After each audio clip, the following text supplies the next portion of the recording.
Hello, എല്ലാവർക്കും സ്വാഗതം. ഇന്ന് ഞാൻ ഒരു കഞ്ഞിയുടെ റെസിപ്പി ആയിട്ടാണ് വന്നിരിക്കുന്നത്. കർക്കിടക മാസത്തിൽ നമ്മൾ കഴിക്കാറുള്ള മരുന്ന് കഞ്ഞിയില്ലേ, ആ കഞ്ഞിയാണ് ഇന്ന് ഉണ്ടാക്കുന്നത്. അപ്പോൾ അത് പല രീതിയിൽ ഉണ്ടാക്കാം. ഇന്നിപ്പം എനിക്കിവിടെ അവൈലബിൾ ആയിട്ടുള്ള സാധനങ്ങൾ വെച്ചിട്ടാണ് ഉണ്ടാക്കുന്നത്. അപ്പോൾ ഇതെങ്ങനെയാണ് ഉണ്ടാക്കുന്നതെന്ന് നോക്കാം. അപ്പം നമുക്ക് കർക്കിടകക്കഞ്ഞി ഉണ്ടാക്കാനായിട്ട് ഞാനിവിടെ 1/2 കപ്പ് ചുവന്ന അരിയാണ് എടുത്തേക്കുന്നത്. അപ്പോൾ ഇതിന് പകരം ഞവരയരി ഉണ്ടെങ്കിൽ അത് മതി. ഞവരയരിയാണ് ശരിക്കും നമുക്ക് വേണ്ടത്. അപ്പോൾ എൻ്റെ കയ്യിൽ അതില്ലാത്തതുകൊണ്ട് ഞാനിപ്പം ചുവന്ന അരിയാണ് എടുത്തേക്കുന്നത്. ഇനി നമുക്കിതിലേക്ക് 1/4 കപ്പ് നുറുക്ക് ഗോതമ്പ് വേണം. അപ്പോൾ 1/4 കപ്പ് നുറുക്ക് ഗോതമ്പും കൂടെ എടുത്തിട്ടുണ്ട്, അതുകൂടി ഇട്ട് കൊടുക്കാം. ഇനി ഞാനിവിടെ 1/4 കപ്പ് തന്നെ ചെറുപയറും എടുത്തിട്ടുണ്ട്. അപ്പം നുറുക്ക് ഗോതമ്പും ചെറുപയറും നമ്മൾ ഒരേ അളവിൽ തന്നെയാണ് എടുക്കുന്നത്. അപ്പോൾ ഇതും കൂടെ നമുക്ക് ഇതിലേക്ക് ഇട്ട് കൊടുക്കാം.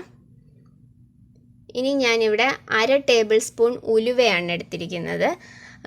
അപ്പം ഈ ഉലുവയ്ക്ക് ചെറിയൊരു കയ്പുള്ളത് കൊണ്ടാണ് ഞാൻ 1/2 ടേബിൾ സ്പൂൺ എടുത്തേക്കുന്നത്.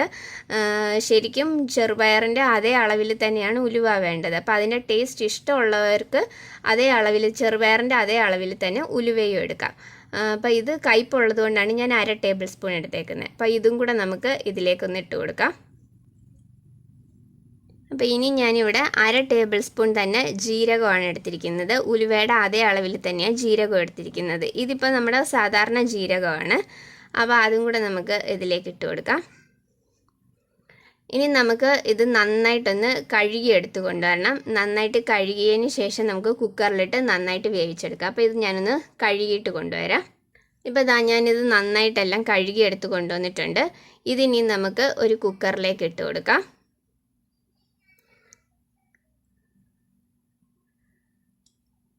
അപ്പോൾ ഇത് നമുക്ക് കുക്കറിലേക്ക് ഇട്ട് കൊടുക്കാം. അപ്പോൾ ഇതിൻ്റെ കൂട്ടത്തിൽ ആശാളി ഉണ്ടെങ്കിൽ അതും കൂടെ ചേർക്കണം. ഞവരയരി ആശാളി ഉണ്ടെങ്കിൽ അതും കൂടെ ചേർക്കണം. അപ്പോൾ എൻ്റെ കയ്യിൽ ഇപ്പോൾ അതില്ലാത്തത് കൊണ്ടാണ് ഞാനിപ്പോൾ അത് ചേർക്കാത്തത്. അപ്പോൾ ഇത് ഞാൻ എല്ലാം കുക്കറിലേക്ക് ഇട്ട് കൊടുത്തിട്ടുണ്ട്. ഇനി നമുക്കിതിലേക്ക് ആവശ്യത്തിനുള്ള വെള്ളവും കൂടെ ഒഴിച്ചു കൊടുക്കാം. അപ്പം ഞാനിവിടെ 5 കപ്പ് വെള്ളമാണ് ഒഴിക്കുന്നത്. അപ്പോൾ ഈ ഒരു കപ്പിന് ഞാൻ 5 കപ്പ് വെള്ളവും കൂടെ ഒഴിച്ചിട്ടുണ്ട്. ഇതിനി നമുക്ക് നന്നായിട്ടൊന്ന് വേവിച്ചെടുക്കണം. അപ്പം ഇത് ഞാനിപ്പം മീഡിയം ഫ്ലെയിമിൽ 5 വിസിൽ വരുന്നത് വരെയാണ് വേവിക്കുന്നത്. പിന്നെ ഓരോ അരിയുടെയും വേവിൻ്റെ അനുസരിച്ച് അതിൻ്റെ കുക്കിംഗ് ടൈമിന് വ്യത്യാസം ഉണ്ടായിരിക്കും. അപ്പം ഞാനിപ്പം 5 വിസിൽ മീഡിയം ഫ്ലെയിമിലിട്ടാണ് വേവിക്കുന്നത്. അപ്പോൾ ഇതിനി നമുക്കൊന്ന് വേവിക്കാനായിട്ട് വെക്കാം. അപ്പോൾ ഇതിനി നമുക്ക് അടപ്പൊന്ന് അടച്ചിട്ട് മീഡിയം ഫ്ലെയിമിലിട്ട് നന്നായിട്ടൊന്ന് കുക്ക് ചെയ്തെടുക്കാം.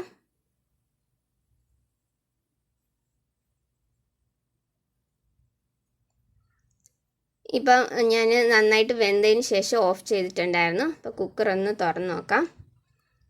അപ്പോൾ നമ്മുടെ കഞ്ഞിയൊക്കെ നന്നായിട്ട് വെന്ത് വന്നിട്ടുണ്ട്. ഇതാ കണ്ടോ, നന്നായിട്ട് തന്നെ വെന്ത് വന്നിട്ടുണ്ട്. അപ്പോൾ ഇനി നമുക്ക് ഇതിലേക്ക് തേങ്ങ ചേർക്കണം. അപ്പം ഞാനിവിടെ 1/4 കപ്പ് നിറയെ തേങ്ങയാണ് എടുത്തേക്കുന്നത്. ഇതിനി നമുക്കൊരു പാത്രത്തിലേക്ക് ഇട്ട് കൊടുക്കാം.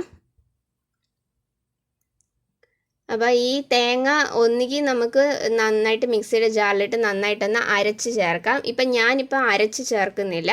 ഇത് നന്നായിട്ട് കൈ വെച്ച് തന്നെ ഒന്ന് ഞെരടിയിട്ടാണ് ചേർക്കുന്നത്. അപ്പോൾ അരച്ച് ചേർക്കേണ്ടവർക്ക് ഇത് നന്നായിട്ടൊന്ന് അരച്ച് ചേർത്താൽ മതി. അപ്പോൾ ഇതിനി നന്നായിട്ട് നമുക്കൊന്ന് ഞെരടിയിട്ട് ഇതിലേക്കൊന്ന് ഇട്ട് കൊടുക്കാം. അപ്പോൾ ഞാൻ നന്നായിട്ടെല്ലാം ഞെരടി എടുത്തിട്ടുണ്ട്. അതും കൂടെ നമുക്ക് കഞ്ഞിയിലേക്ക് ഇട്ട് കൊടുക്കാം. ഇനി നമുക്കിത് നന്നായിട്ടൊന്ന് മിക്സ് ചെയ്തെടുക്കാം. ഇനി നമുക്കിത് കുക്ക് ചെയ്യേണ്ട, നന്നായിട്ടൊന്ന് മിക്സ് ചെയ്തെടുത്താൽ മതി. അപ്പോൾ ഞാൻ നന്നായിട്ടെല്ലാം മിക്സ് ചെയ്തെടുത്തിട്ടുണ്ട്. ഇനി നമുക്കിതിലേക്കൊന്ന് താളിച്ചൊഴിക്കണം. അപ്പോൾ അതിന് വേണ്ടിയിട്ട് ഞാനൊരു പാൻ ചൂടാവാനായിട്ട് വെക്കുകയാണ്. പാൻ നന്നായി ചൂടായി കഴിയുമ്പോൾ അതിലേക്ക് നമുക്ക് 1 ടേബിൾ സ്പൂൺ നെയ്യ് ഇട്ട് കൊടുക്കാം. നെയ്യ് നന്നായിട്ട് ചൂടായി കഴിയുമ്പോൾ അതിലേക്ക് 2 കൊച്ചുള്ളി ചെറുതായിട്ട് അരിഞ്ഞതും കൂടെ ഇട്ട് കൊടുക്കാം.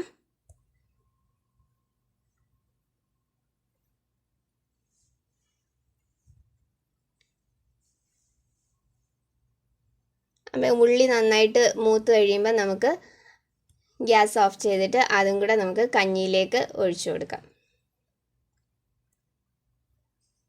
അപ്പോൾ ഇനി ഇതും കൂടെ നമുക്ക് കഞ്ഞിയിലേക്ക് ചേർത്ത് കൊടുക്കാം.